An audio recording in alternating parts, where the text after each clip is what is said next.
The International Monetary Fund has released its April 2025 World Economic Outlook, offering a more cautious view of global economic prospects. IMF Chief Economist Pierre Olivier presents the latest forecast and shares key insights into the shifting dynamics of the world economy. Let's join the press briefing. Good morning, everyone. The landscape has changed since our last World Economic Outlook update in January. We're entering a new era as the global economic system that has operated for the last 80 years is being reset. Since late January, many tariff announcements have been made, culminating on April 2nd with near universal levies from the United States and counter-responses from some trading partners. The US effective tariff rate has surged past levels reached more than 100 years ago, while tariff rates on the US have also increased. Beyond the abrupt increase in tariffs, the surge in policy uncertainty is a major driver of the economic outlook. If sustained, the increase in trade tensions and uncertainty will slow global growth significantly.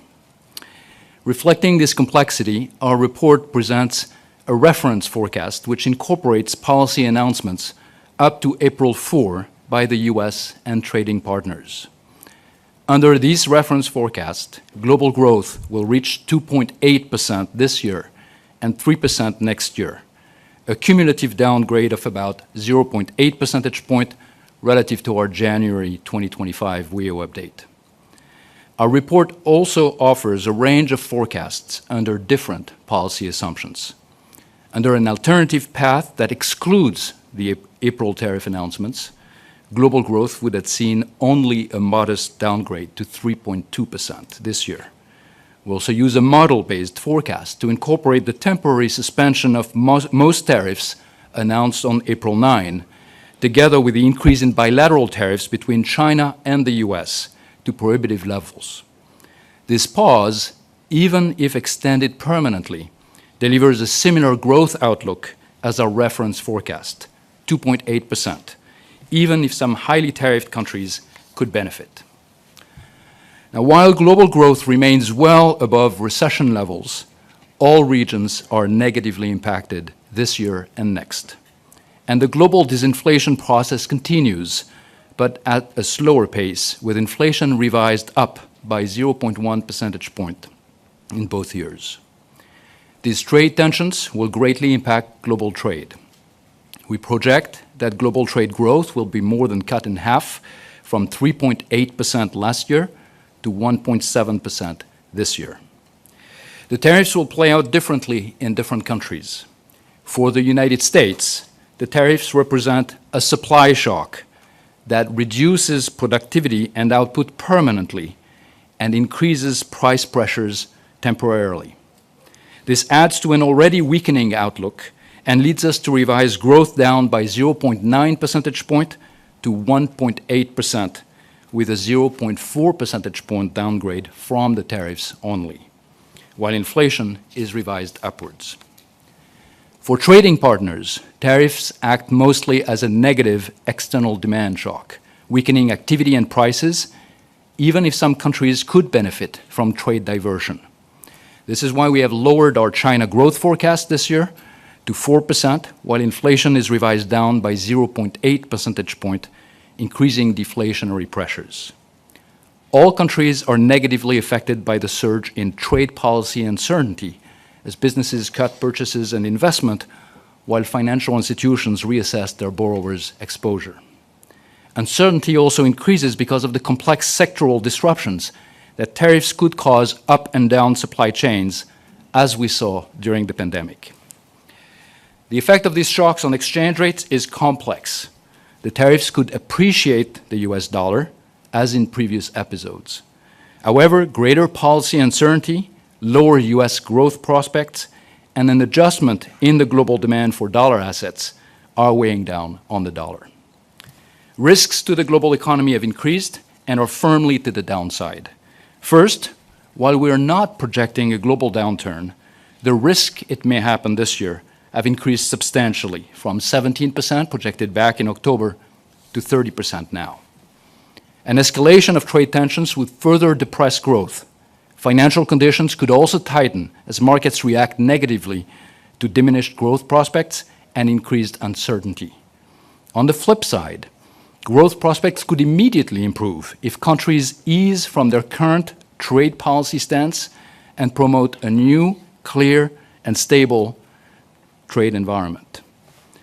Addressing domestic imbalances can also help raise growth while contributing significantly to closing external imbalances. For Europe, this means spending more on public infrastructure to accelerate productivity growth. For China, it means boosting support for domestic demand, while for the US, it means stepping up fiscal consolidation. Turning to policies, our recommendations call for prudence and improved collaboration. Let me outline some key ones. First, an obvious priority is to restore trade policy stability. The global economy needs a clear, stable, and predictable trading environment, one that addresses some of the long-standing gaps in international trading rules. Monetary policy will need to remain agile and respond by tightening where inflation pressures re-emerge while easing where weak demand dominates. Monetary policy credibility will be key, especially where inflation expectations might de-anchor, and central bank independence remains a cornerstone. Many fiscal authorities will face new spending needs to bolster defense spending or to offset the trade dislocations likely to come.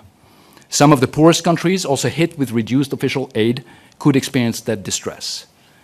Yet debt levels are still elevated, and most countries still need to rebuild fiscal space, including by implementing structural reforms.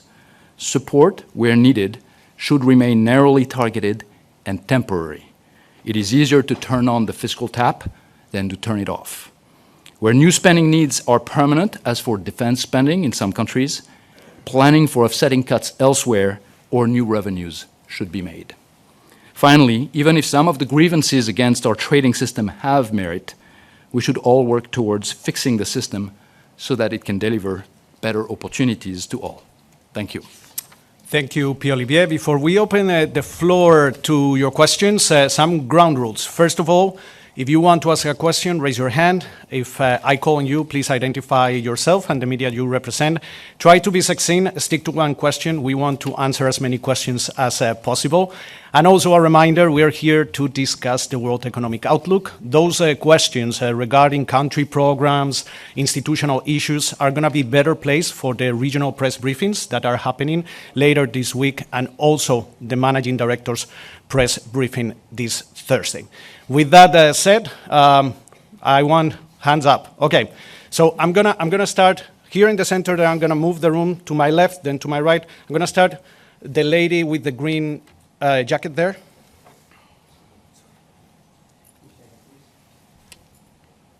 Thank you. Hi, Andrea Shalal with Reuters. Thanks so much for doing this. Pierre-Olivier, I wonder if you can speak a little bit to the fact that you haven't called out a recession.